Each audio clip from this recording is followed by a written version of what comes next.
वाह, यह नीला घाटी पूरे 50 वर्षों बाद फिर से दिखाई पड़ी है। इसका मतलब वह अनोखा जादुई पुष्प खिल चुका है। मुझे उस पुष्प को हर हाल में हासिल करना ही होगा, तभी मैं हमेशा के लिए अमर हो पाऊंगा।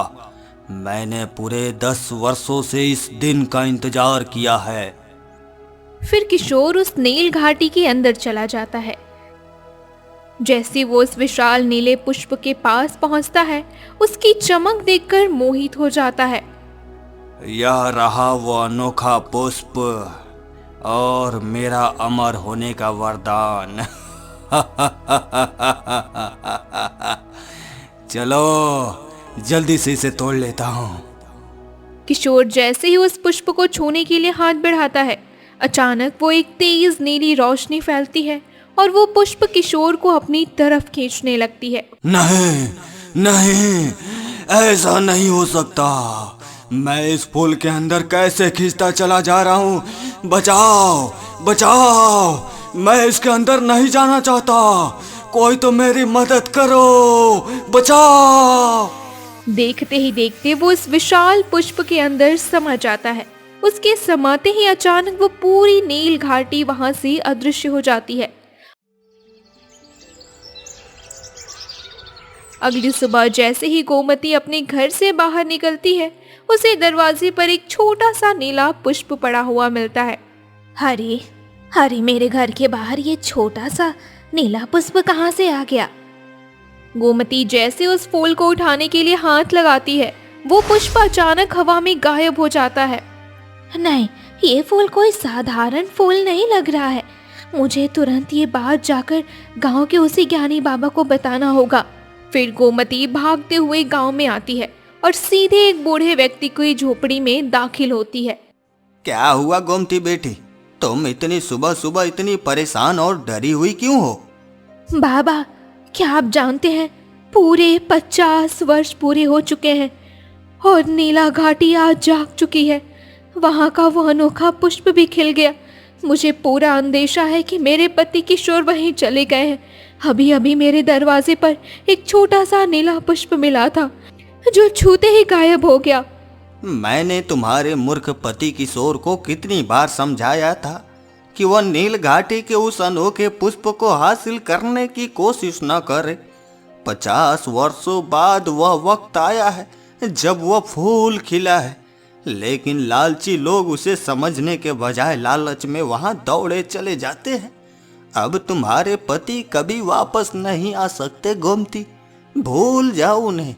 नहीं बाबा, ऐसा मत कहिए। मैं अपने पति के बिना भला कैसे रहूंगी।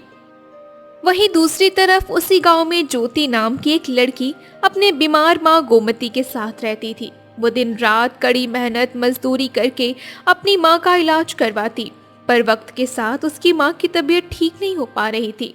मैं दिन रात इतनी मेहनत करती हूँ, लेकिन फिर भी अपनी माँ को इस बीमारी से बचा नहीं पा रही। मैं अपनी माँ को इस तरह अपनी आंखों के सामने खुद खुद कर मरते हुए नहीं देख सकती। मुझे कुछ ना कुछ तो करना पड़ेगा। फिर ज्योति भागते हुए उसी गांव के ज्ञानी बूढ़े व्यक्ति के पास आती है।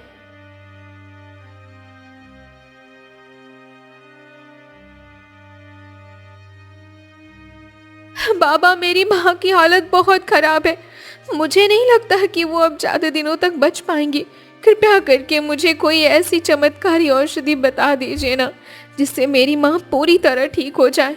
मैं उन्हें मरते हुए नहीं देख सकती बाबा। बेटी ज्योति, तुम्हारी माँ पिछले 6 वर्षों से इस बीमारी से जूझ रही है।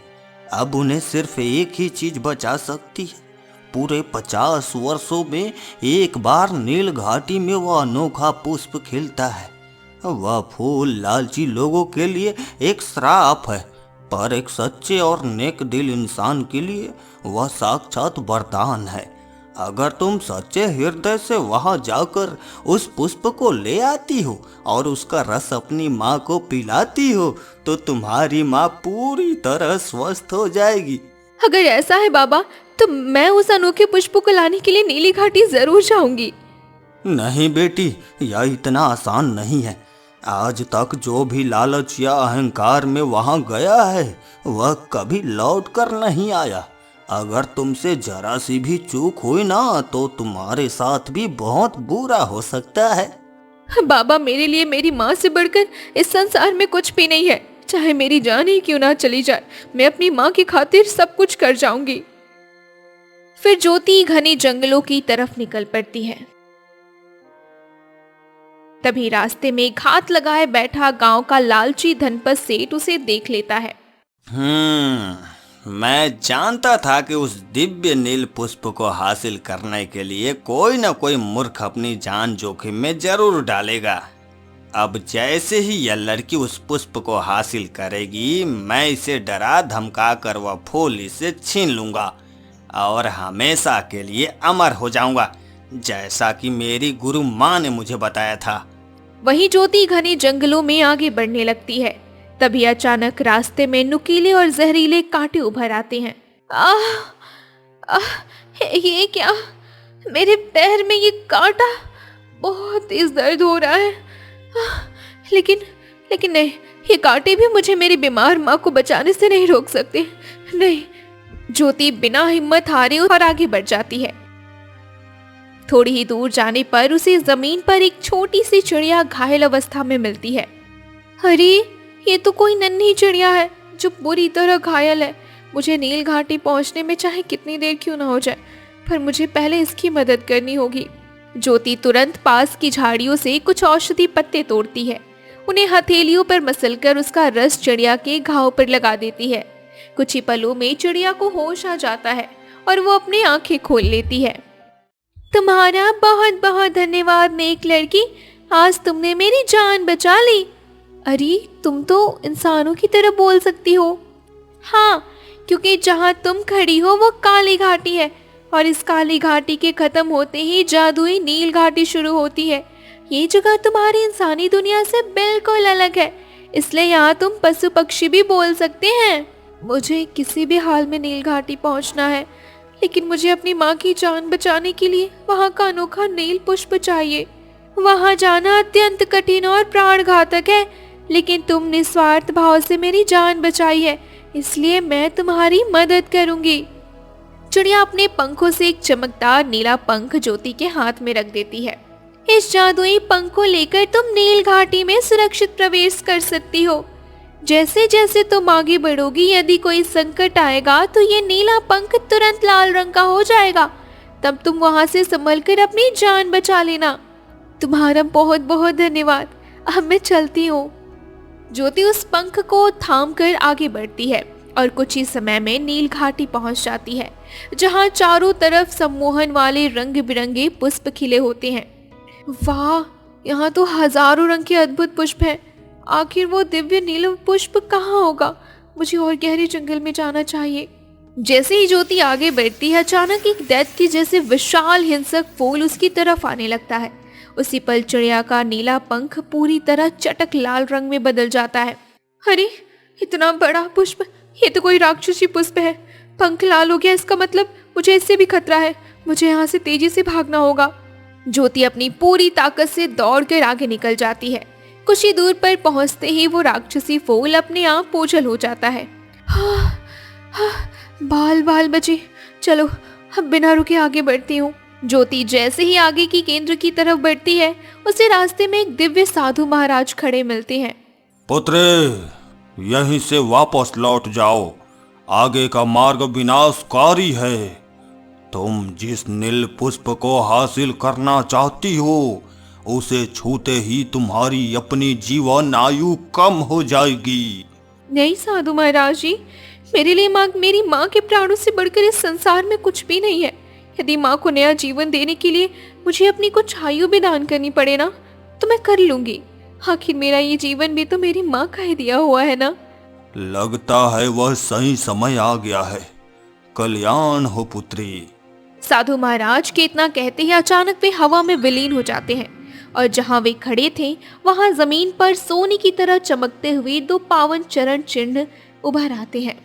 हे प्रभु, ये चरण चिन्ह यानी वे कोई साधारण साधु नहीं, बल्कि स्वयं कोई देव पुरुष थे। मुझे उनके इस पवित्र चरण चिन्हों की मिट्टी को अपने साथ जरूर ले जाना चाहिए। ज्योति श्रद्धा से झुककर अपने दुपट्टे के कोने में वो चमत्कारी मिट्टी बांध लेती है। और आगे बढ़ जाती है। कुछ ही कदम दूर जाने पर उसे एक वेदी के ऊपर अलौकिक नीली रोशनी से दमकता हुआ एक विशाल नीला पुष्प दिखाई देता है। लाख लाख शुक्र है, आखिरकार मुझे वो दिव्य पुष्प मिल ही गया। उसी क्षण चिड़िया का दिया हुआ वो जादुई पंख हवा में अदृश्य हो जाता है। ज्योति जैसे उस नीले पुष्प को तोड़ने के लिए हाथ आगे बढ़ाती है, आकाश से गूंजती हुई रहस्यमयी भारी आवाज आती है। रुक जाओ लड़की, तुम इस पुष्प को इतनी आसानी से नहीं छू सकती। इसे इस वेदी से अलग करने के लिए तुम्हें संसार की सबसे कीमती चीज यहाँ भेंट करनी होगी, अन्यथा तुम यहीं भस्म हो जाओगी। मेरे पास मेरी माँ से बढ़कर कीमती चीज कुछ भी नहीं है, पर उनकी तो सांसें ही उखड़ रही हैं। लेकिन हाँ, मेरे पास एक और पवित्र और अनमोल वस्तु है। ज्योति तुरंत अपने दुपट्टे की गांठ खोलती है और उस दिव्य मिट्टी को वेदी के सामने रख देती है। ये साक्षात देव पुरुष के चरण चिन्हों की मिट्टी है, जो किसी परम पुण्य आत्मा की है। मेरे पास इस समय इससे पवित्र और मूल्यवान कोई वस्तु नहीं है, कृपया इसे स्वीकार करें। ये क्या? ये पुष्प खुद ब खुद मेरे हाथों में आ गया। तभी अचानक वही साधु महाराज दोबारा प्रकट होते हैं। क्योंकि बेटी, तुमने इसे किसी लालच में नहीं बल्कि सच्चे हृदय से अपनी माँ के प्राण बचाने के लिए हासिल किया है। तुम्हारी परीक्षा पूर्ण हुई, पर स्मरण रहे, इस पुष्प के टूटने के बाद सूर्यास्त होने से पूर्व ही इसका रस तुम्हारी माँ को मिलना चाहिए, अन्यथा इसका प्रभाव समाप्त हो जाएगा। जाओ पुत्री। जो आज्ञा महाराज। ज्योति उस पुष्प को संभाल कर तेजी से घाटी से बाहर निकलती है और अपने घर की तरफ भागने लगती है। वो जैसे ही घने जंगलों के मोड़ पर पहुंचती है, धनपत सेठ हाथ में डंडा लिए हंसते हुए सामने आकर खड़ा हो गया। अब कहाँ भागकर जाएगी लड़की? चुपचाप यह कीमती नील पुष्प मेरे हवाले कर दे। मैं कई वर्षों से इस अमरता के वरदान की प्रतीक्षा कर रहा था, अब ये मेरा है। नहीं सेठ जी, मैं ये पुष्प आपको कभी नहीं दे सकती। ये मेरी मरती हुई माँ की रक्षा के लिए है। अच्छा, तो तुम प्यार से मेरी बात नहीं मानोगी। अब देखो मैं तुम्हारे साथ क्या करता हूँ। धनपत सेठ जबरन पुष्प छीनने के लिए झपटता है। तभी फूल से एक तेज रोशनी निकलती है और सीधे उसकी आंखों को लगती है। ये क्या? मुझे कुछ दिखाई नहीं दे रहा। नहीं नहीं, ऐसा नहीं हो सकता। मेरी आंखों की रोशनी कैसे चली गई? सेठ जी, ये फूल केवल नेक इच्छाओं के लिए है, लेकिन आपने लालच में आकर इसे छुआ, इसलिए आपकी आंखों की रोशनी चली गई। सेठ वहीं बैठकर रोने चिल्लाने लगता है, लेकिन पुष्प लेकर सीधे अपने घर पहुंचती है, जहां उसकी माँ गोमती आखिरी सांसें गिन रही थी। ज्योति जल्दी से फूल का रस निकालकर गोमती के मुंह में डाल देती है। तभी एक तेज रोशनी फैलती है और गोमती तुरंत उठकर बैठ जाती है। अरे मैं ठीक कैसे हो गई? मुझे तो यकीन ही नहीं हो रहा। आखिर ये पिलाया क्या बेटा तुमने? माँ, ये नील घाटी का दिव्य पुष्प है। ज्योति अपनी माँ को जंगल का सारा सच बता देती है। क्या तुमने अपनी माँ के लिए अपनी जान इतने बड़े खतरे में डाल दी बेटी? हाँ माँ, मेरे लिए संसार में तुमसे बढ़कर कोई नहीं है। आज तुम्हें बिल्कुल ठीक देखकर मैं बहुत खुश हूँ माँ। फिर ज्योति अपनी माँ गोमती के गले लग जाती है। इसके बाद वे दोनों खुशी खुशी रहने लगती हैं और वो नील घाटी फिर से 50 वर्षों के लिए हमेशा के लिए गायब हो जाता है।